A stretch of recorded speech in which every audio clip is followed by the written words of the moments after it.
I like to think of it just putting gas in your car like you normally would, right? Like you take off the gas can, you put the nozzle in, the exact same thing except, you know, 2 big aircraft. In the air, mid-flight, nothing like your car. It's just amazing though.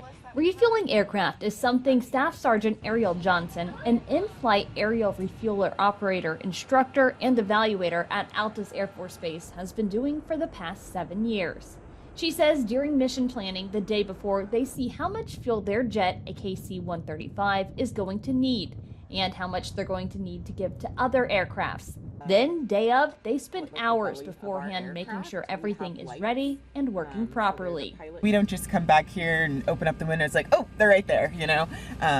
We're in communication with them well prior to them even seeing us. Once they have contact with the approaching plane, they get the boom ready to refuel.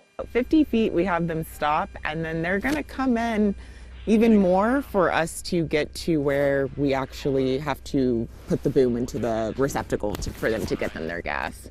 But as you can imagine, that can be tricky depending on things like weather, time of day, and other factors. So they have lights to help both the operator and pilot make necessary contact. You were asking me about like the area they can be in.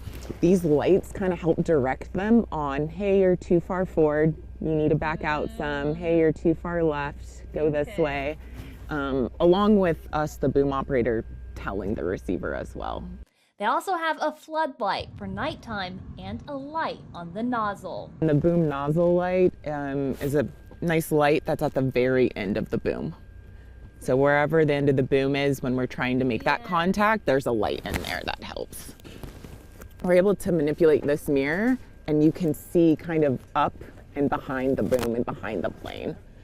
And we do a lot of that, moving our head back and forth to find them. And then once we see them, we'll let our pilots know, hey, we see our receiver. Yep. Like, I see my plane. Yep, I see him. Oh, okay. While all this is happening, they're also in contact with their pilot, whose eyes are on the sky and can't see what's going on in the back of the plane. Our pilots are trying their best up front because we're back here.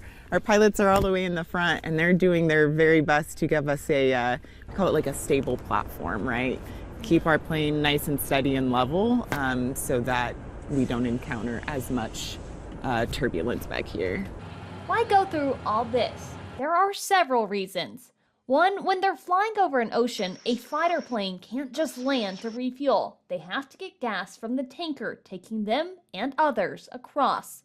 It also allows them to stay in the air instead of spending roughly 2 hours grounded to refuel. Finally, Staff Sergeant Johnson says it's essential to their warfighting capabilities to ensure mission success. Everyone is a part of it. There's so many different agencies that go into making a single flight happen. And getting, you know, birds in the air, but it does feel really good to be that close to it, to actually see it and know that, oh, that fighter that I just refueled is going off to continue their mission. So, no, it feels amazing.